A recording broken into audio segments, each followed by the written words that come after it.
Hi, I'm Gwen. I taught the Intro Flow Wand Ideas and Basics class. So let's start really simple. How do you hold your flow wand? First thing you do, you take your finger loop, you take your string, make sure it is not twisted. I like to straighten it out by just running my finger down.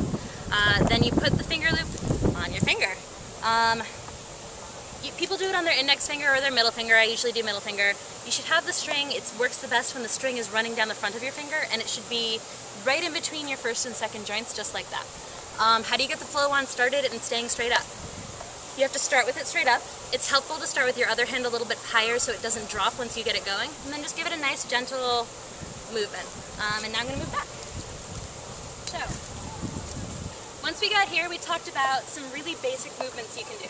There's sort of your circle. You do a lot in floor plane with flow on, so circle, stall, circle back the other way.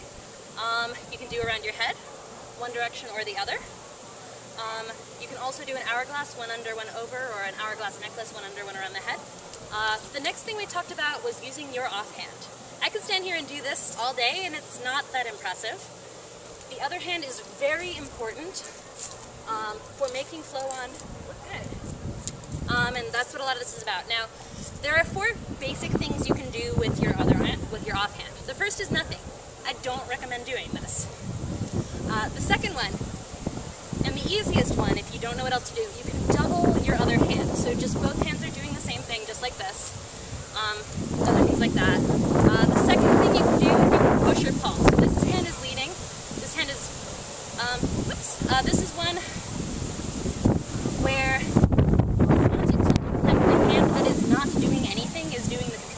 push, push, you can do a push turn. And then the third one, your arms are a circle and the wand is in the middle of that circle. We got something going on here. So like that. That one works really well with turns. The next thing we talked about was recovering from tumbles, because those happen. Oh no, my flow wand, it is tumbling.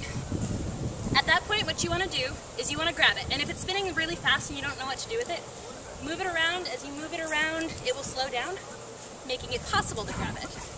Now at that point, you want to act like you meant to do it.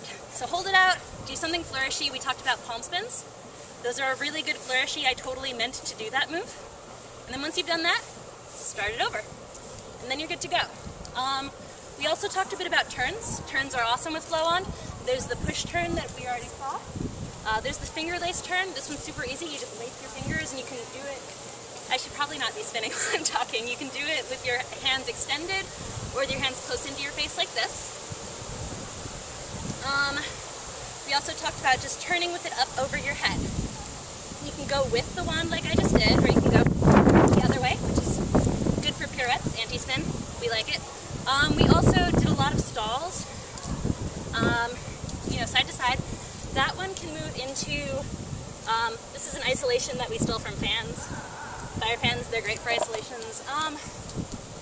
And then you can do vertical stalls where you're dropping it in, drop some more.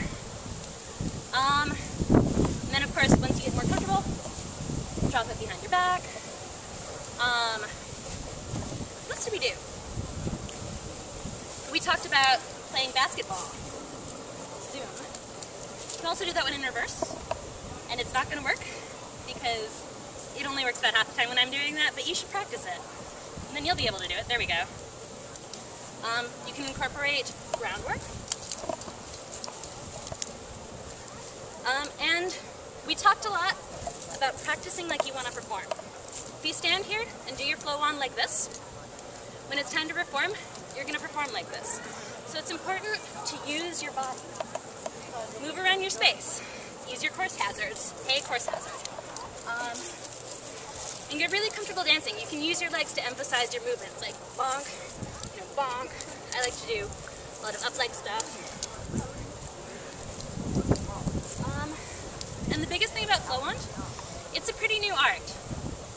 Make stuff up. That is how we're getting new moves for it. If you think something should be possible, try it until you get it.